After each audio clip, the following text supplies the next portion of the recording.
অন্যতম বড় বিতর্ক বিষয় মহেশ ভাট ও তার মেয়ে পূজা ভাটের চুম্বনের ছবি।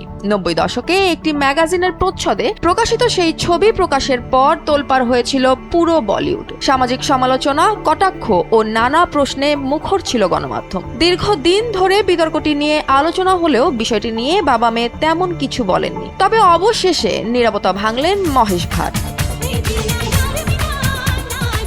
সম্প্রতি এক সাক্ষাৎকারে তিনি প্রথমবারের মতো সেই সময়কার সমালোচনা নিয়ে মন্তব্য করেন। তবে তিনি সরাসরি ব্যাখ্যা না দিয়ে তুলনা টেনে আনেন দাবানলের আগুন ও চন্দনের গন্ধর। মহেশ ভাট বলেন, লোকেরা আগুন দেখে, কিন্তু আমি চন্দনের গন্ধ পেয়েছি। তার দাবি, মানুষ বিষয়টিকে যেমন ভাবে দেখেছে, ঘটনাটা আসলে ততটা সরল ছিল না।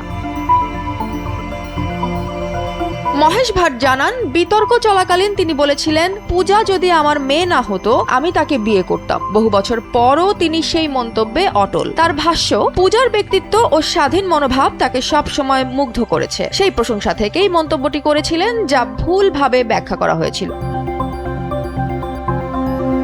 পূজা ভাটের প্রতি তার বিশেষ টান সম্পর্কে মহেশ ভাট বলেন, পূজা অনেকটাই তার মতো। তার চিন্তা ভাবনা অত্যন্ত অগ্রসর। সবাই সেই ভাবনার গভীরতা উপলব্ধি করতে পারেন না। পূজার সেই শক্তি ও বুদ্ধিমত্তাই তাকে মুগ্ধ করেছে। একজন নারী হিসেবে পূজার স্বাধীনতা ও আত্মবিশ্বাসকে তিনি সবসময় সম্মান করেছেন।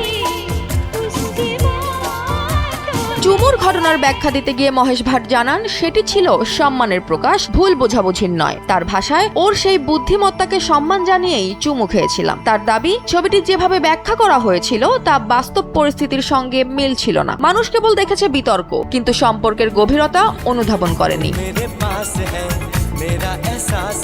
মহেশ ভাট আরো বলেন, পূজা ভাটের মতো উর্বর মস্তিষ্কের নারী প্রকৃত জীবন সঙ্গী হতে পারে। সেই বিশ্বাস থেকেই তিনি সেই সময়ের বিতর্কিত বক্তব্য দিয়েছিলেন। তিনি মনে করেন, পূজার ব্যক্তিত্বের শক্তি বোঝার ক্ষমতা সবার নেই, তাই বিষয়টি নিয়ে ভুল ব্যাখ্যার জন্ম হয়েছিল।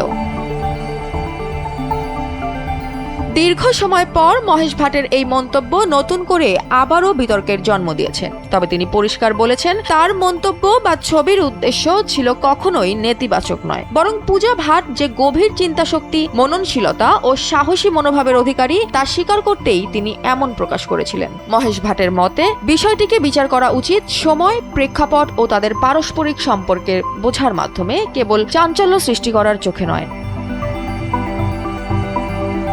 বিনোদন ডেস্ক, এনপিবি।